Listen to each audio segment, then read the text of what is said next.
Qu'est-ce que l'alopécie? Quels sont les différents mécanismes qui peuvent conduire à l'alopécie? L'alopécie relève-t-elle toujours d'une pathologie médicale?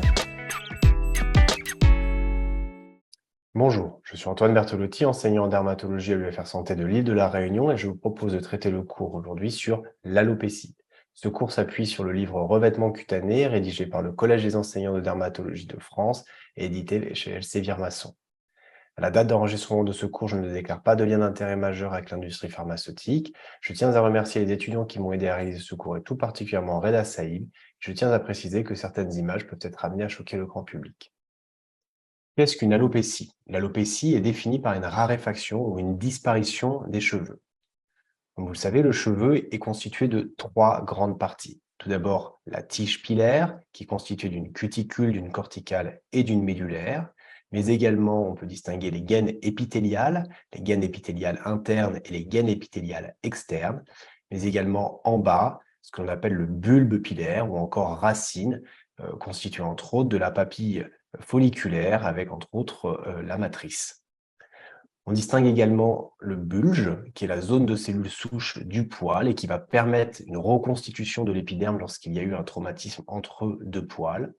Et puis, ce que l'on appelle le follicule pilosébacé, eh bien, c'est cette description du cheveu ou du poil que je viens de vous faire, qui est associée à la glande sébacée, ici, rattachée au niveau de l'isthme, et du muscle arrecteur du poil que l'on voit ici sur ce schéma. Quelques rappels physiopathologiques au niveau du cycle pilaire. Le follicule pileux est une structure dynamique originale et complexe. Il est dépendant de la papille dermique au contact du bulbe, structure qui est richement vascularisée et innervée et qui va apporter au follicule pileux les nutriments nécessaires à la production de cette tige pilaire. Le développement du follicule pileux est cyclique et indépendant pour les 100 000 à 150 000 follicules que l'on va avoir sur le cuir chevelu. Tout d'abord, il existe la phase anagène. La phase anagène, c'est la phase de croissance qui va durer entre 3 ans et 6 ans et durant laquelle le cheveu va pousser de 0,2 à 0,5 mm par jour. Si l'on fait une traction au niveau d'une partie de notre cuir chevelu, on est censé identifier 80 à 90% de nos cheveux en phase anagène. Qu'est-ce que la phase catagène? La phase catagène, c'est la phase d'involution, c'est-à-dire que vous n'avez plus de production au niveau de la matrice et vous allez avoir un follicule pileux qui, au cours des 3 prochaines semaines, va commencer son involution. Si l'on fait un test de traction, eh bien, seulement 5% des follicules pileux que l'on aura extraits seront dans cette phase catagène. Enfin, la troisième phase, c'est la phase télogène, c'est la phase dite de repos, qui va durer 2 à 6 mois et qui va conduire progressivement à la disparition du follicule pileux.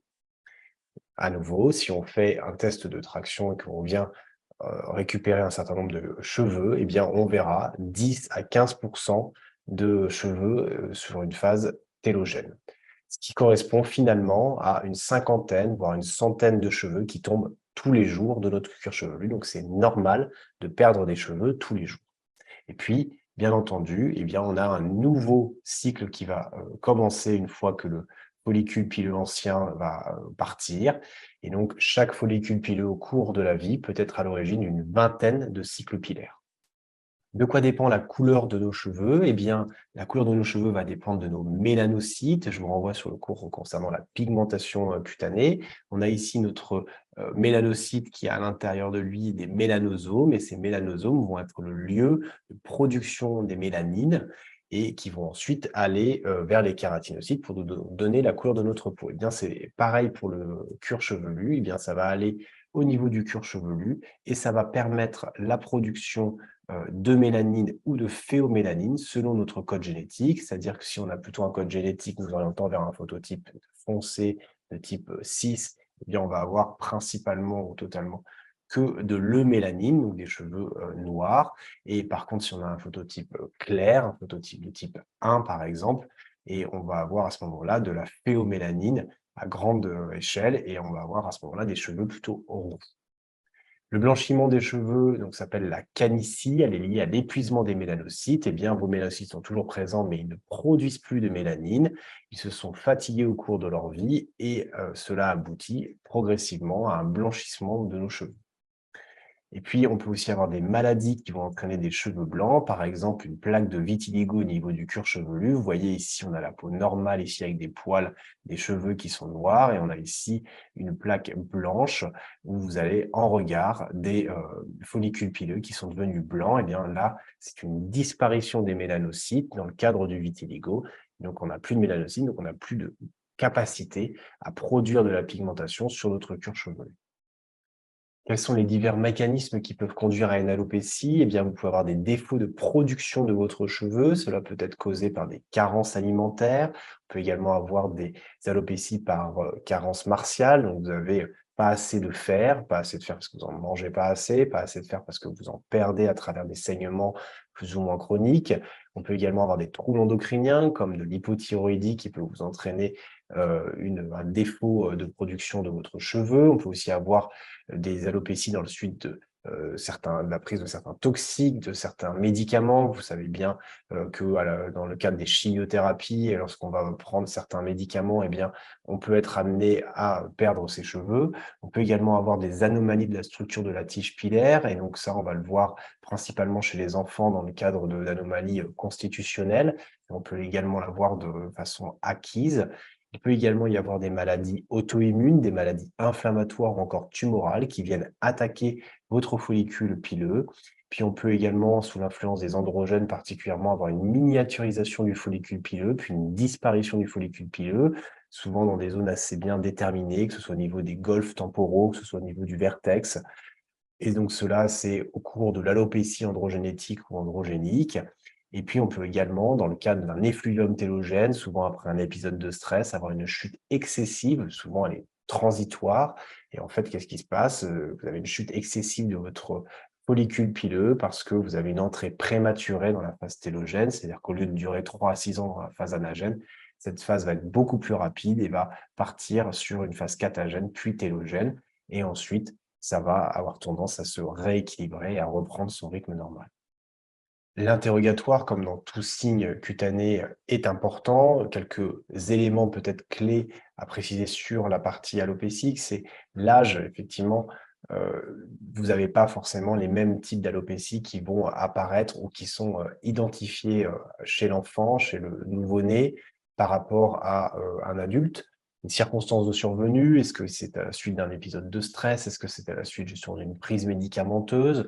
Le mode d'apparition, est-ce que c'est plutôt quelque chose d'aigu? Est-ce que c'est plutôt quelque chose de chronique? Est-ce qu'il y a des antécédents personnels, familiaux? Est-ce qu'il y a un comptage? Est-ce que finalement vous avez la même chose et par exemple une teigne chez d'autres enfants de la même fratrie?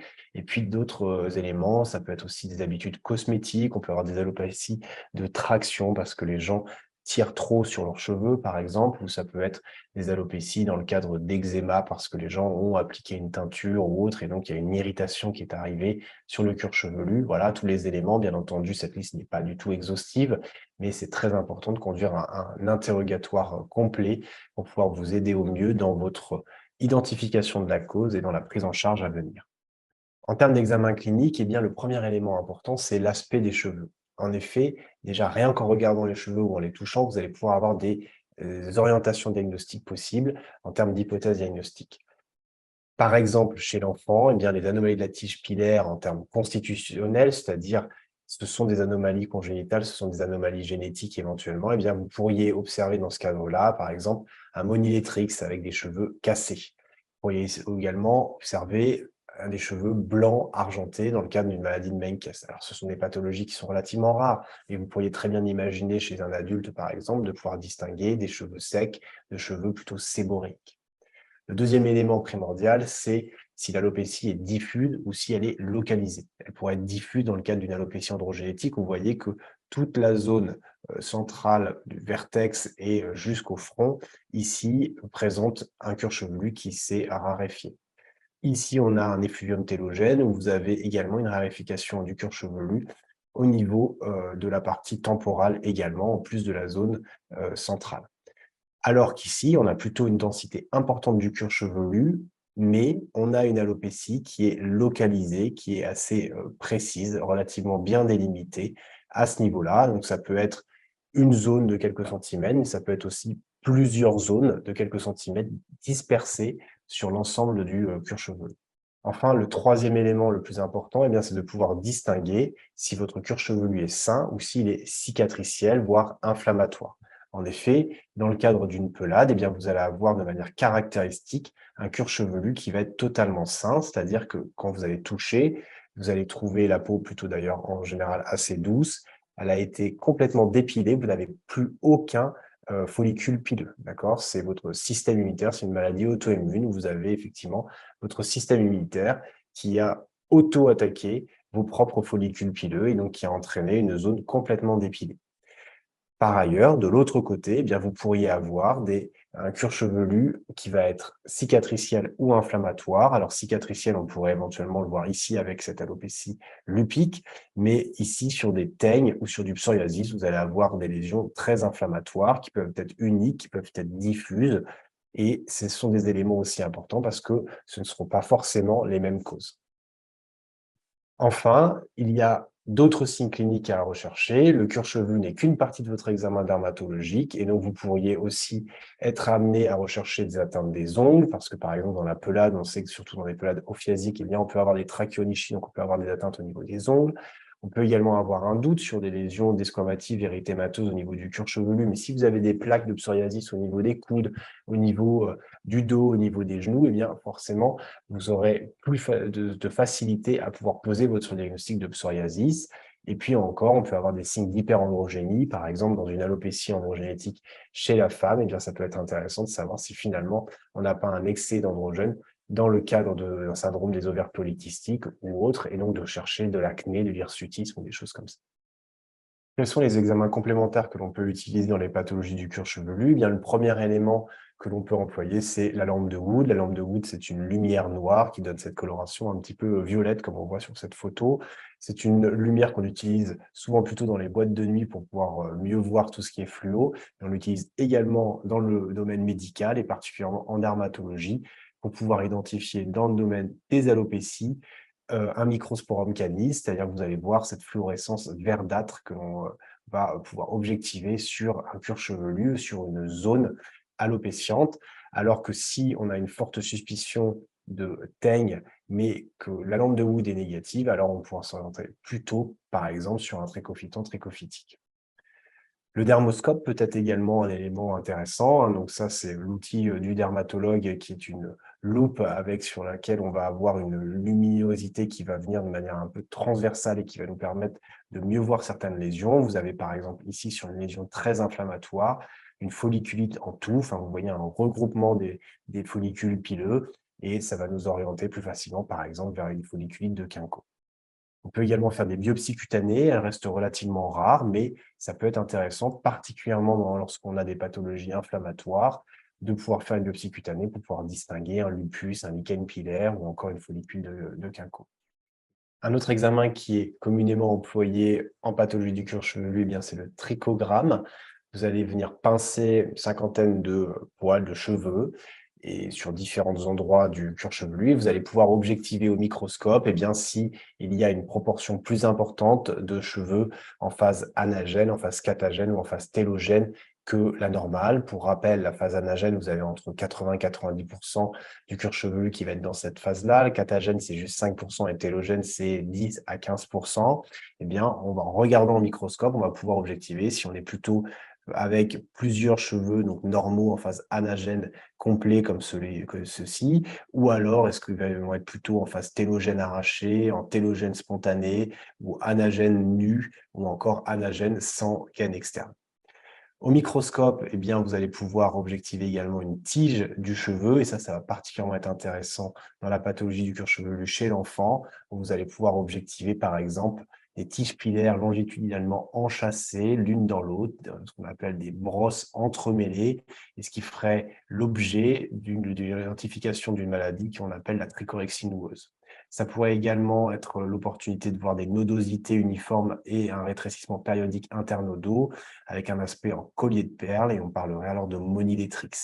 On pourrait également observer du pseudo-monilétrix, on pourrait également observer une tige pilaire aplatie tournant à 180 degrés sur elle-même le long de son axe longitudinal, et alors ce serait pidicortie. On pourrait aussi voir une invagination en tulipe avec un segment que l'on dit en coup de balle, ce serait à ce moment-là dans le cadre syndrome de Netterton. Et puis, on pourrait, en lumière polarisée, observer une image en queue de tigre et on aboutirait alors au diagnostic de trichotiodystrophie. Voilà, tous ces éléments-là sont bien sûr des éléments très, très précis, spécifiques, réalisés souvent par des équipes expertes, mais ce sont des éléments pratiques qui vont nous permettre d'orienter assez rapidement notre diagnostic sur des maladies qui sont souvent méconnues. Pour reprendre les différents éléments qu'on a pu aborder, je vous propose un algorithme relativement simple sur la prise en charge et la conduite à tenir devant une alopécie. Déjà, est-ce que cette alopécie se fait sur un cuir chevelu sain ou pas? Si c'est le cas, est-ce que cette alopécie est diffuse? Si elle est diffuse, alors vous pourriez vous orienter vers un effluvium télogène. Vous pourriez poser la question, est-ce qu'il y a une infection récente? On a vu beaucoup d'effluvium télogène ces derniers mois en raison de la crise Covid. On peut également avoir un effluvium télogène après un épisode de stress. Est-ce qu'il y a eu par exemple un décès dans la famille? Est-ce qu'il y a eu un problème professionnel, familial? On peut également avoir des effluviums télogènes au cours ou après une grossesse. On peut également avoir des alopécies androgénétiques. Alors, est-ce qu'il y a des antécédents familiaux? Est-ce que votre papa avait également une alopécie de cette forme-là? Est-ce qu'il est aujourd'hui complètement chauve? Et on a différents stades qui peuvent nous permettre de voir l'évolutivité de cette alopécie androgénétique. Et chez la femme, ça peut être aussi intéressant de constater, de poser des questions en termes d'acné, en termes de dysménorrhée, en termes d'hirsutisme, parce que vous pourriez être amené finalement à faire un diagnostic d'hyperandrogénémie dans le cadre, par exemple, d'un syndrome des ovaires polykystiques. Chez l'enfant, eh bien, on pourrait s'intéresser à des antécédents familiaux, on pourrait s'intéresser également à l'examen des ongles, au niveau des dents ou encore de l'examen neurologique et voir si on n'est pas face à un syndrome malformatif ou avec différentes pathologies ectodermiques, entre autres, qui pourraient apparaître. Et puis, si jamais vous n'avez rien de tout ça, eh bien, pensez à faire un bilan biologique, identifier une carence martiale, une hypothyroïdie ou encore une syphilis ou un VIH. Et là, on a une alopécie anclairière dans le cadre d'une alopécie syphilitique. Si votre cuir chevelu est sain, mais l'alopécie est localisée, globalement, le principal diagnostic à avoir en tête, c'est la pelade. On en a parlé tout à l'heure. Vous avez une zone qui est totalement saine, vous allez toucher, vous n'allez pas sentir de choses particulières. Votre cuir chevelu a été complètement dépilé sur cette zone-là en raison d'une atteinte auto-immune. Donc, votre système immunitaire est venu attaquer le follicule pileux. Mais sachez également qu'on peut avoir, et on a vu cet exemple-là d'alopécie lupique, on peut avoir des impressions de cuir chevelu sain, sauf que quand vous allez toucher ces zones-là, souvent, eh bien, vous allez sentir un aspect scléreux, un aspect cicatriciel. Donc, à voir comment vous l'organisez, mais ça ne veut pas forcément dire que c'était une pelade. Et là, on était dans le cadre d'une alopécie lupique. Également dans le cadre de teigne, ici, clairement, le cuir chevelu n'est pas sain, mais vous pourriez avoir des teignes avec un cuir chevelu qui paraît sain. Et donc, ça va être au toucher ou ça va être effectivement en cherchant des squames que vous allez vous rendre compte que finalement, il n'est pas si sain que ça et que vous avez possiblement le diagnostic de teigne qui pourrait être émis dans ce contexte-là. Finalement, votre cuir chevelu n'était pas sain, il était inflammatoire. Vous localisez effectivement des zones d'inflammation, des zones érythémateuses, des zones squameuses. Eh bien, vous pouvez vous orienter principalement déjà vers une teigne. Ça peut être donc une infection fongique. Dans les infections fongiques, eh bien, au niveau du cuir chevelu, on a à la fois des folliculites qui peuvent être donc, candidosiques. Généralement, ça reste relativement rare au niveau du cuir chevelu, mais c'est surtout au niveau du cuir chevelu des teignes de type microsporique ou trichophytique que l'on peut avoir. Et donc, en microsporique, ce sont des plaques alopéciques squameuses de grande taille, uniques ou peu nombreuses, arrondies, centrifuges avec le cheveu cassé. Et c'est ça qu'on va voir à la lampe de Wood que je vous montrais tout à l'heure. Donc, c'est cette photo-là. Par contre, les teignes trichophytiques sont plutôt des multiples petites plaques alopéciques éparses, squameuses, squameux-croûteuses, parfois pustuleuses, engluant des cheveux cassés, anthropophiles, et donc ce sera plutôt cet aspect-là. On peut également avoir des carions. Les carions, ce sont des teignes inflammatoires qui peuvent être plurinodulaires, croûteuses, douloureuses, avec des écoulements purulents. Vous avez ici un carion au niveau de la barbe, mais vous pourriez aussi avoir un carion au niveau du cuir chevelu. Parfois, ça peut être pris pour des abcès, et donc il est important de ne pas forcément aller faire une incision de cet abcès et un léchage, mais surtout donner un traitement antifongique approprié. Et donc, n'hésitez pas à faire un prélèvement adapté pour pouvoir vous orienter au mieux. Dans ce cuir chevelu inflammatoire, eh bien, vous pourriez, comme on l'a dit tout à l'heure, avoir éventuellement une alopécie lupique, une alopécie qui va être scléreuse, puisque votre cuir chevelu est inflammatoire ou cicatriciel. Là, on a une atteinte lupique plutôt cicatricielle, mais vous pourriez avoir un lupus discoïde beaucoup plus inflammatoire. Vous pourriez aussi avoir ce qu'on appelle une folliculite de Quinquo, avec cette folliculite en touffe qu'on voyait tout à l'heure au dermoscope, avec des lésions érythémateuses, un peu granulomateuses, parfois pustuleuses. Et vous avez d'autres maladies inflammatoires auto-immunes qui pourraient également être évoquées, telles que du lichen pilaire. Et puis, on peut également avoir des alopécies iatrogènes en lien avec des médicaments. Là, c'était une alopécie en lien avec un traitement anti-VEGFR et qui était une alopécie diffuse avec de très nombreuses lésions pustuleuses dans ce contexte-là. Mais il existe plein d'autres hypothèses. En tous les cas, l'idée, c'est qu'éventuellement, si vous aviez des biopsies cutanées à faire dans une alopécie, eh bien, ce serait dans ces contextes-là qu'on pourrait éventuellement avoir besoin d'un examen anatomopathologique pour mieux objectiver qu'est-ce qui se passe de manière sous-jacente sur ce cuir chevelu. Quelques points clés pour finaliser ce chapitre. Eh bien, le follicule pileux est une structure dynamique régie par un cycle pilaire sous l'influence de multiples facteurs. L'interrogatoire et l'examen clinique sont essentiels pour l'orientation diagnostique d'une alopécie. Les examens complémentaires ont des indications limitées. On l'a vu, la biopsie cutanée serait principalement à employer pour identifier des diagnostics face à des alopécies plutôt cicatricielles inflammatoires. La lampe de Wood vous permettra d'identifier une teigne, mais seulement de type Microsporum canis, mais pas trichophytique. La trichoscopie, trichogramme, l'examen au microscope d'une poignée de cheveux vous permettront de voir des anomalies constitutionnelles acquises ou congénitales. On a vu que chez les enfants, ça pouvait être intéressant au niveau de la tige pilaire, mais ça pouvait être aussi intéressant pour calculer le nombre de cheveux qui sont finalement en phase anagène, catagène et télogène. Est-ce que finalement on n'est pas sur une accélération de ce rythme? Bien garder en tête que finalement, l'effluvium télogène, l'alopécie androgénétique et la pelade restent les 3 principales causes d'alopécie. Donc, c'est quand même bien d'avoir ces diagnostics-là en tête.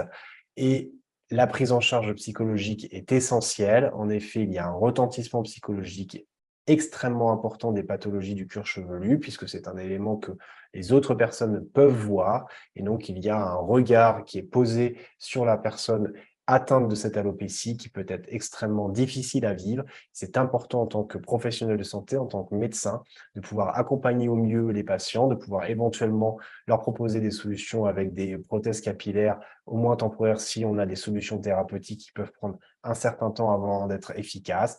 Mais voilà, ayez bien en tête ces éléments-là puisque ça fera partie intégrante de la prise en charge que vous pourrez proposer à votre malade. Voilà, ce cours est terminé. Merci pour votre attention. J'espère qu'il vous a plu. Si vous avez des questions, n'hésitez pas à les laisser en commentaire de cette vidéo ou à m'écrire à dermato.ist@gmail.com. J'essaierai d'y répondre ou de réaliser du contenu supplémentaire pour clarifier certains points. À très vite sur Dermato IST.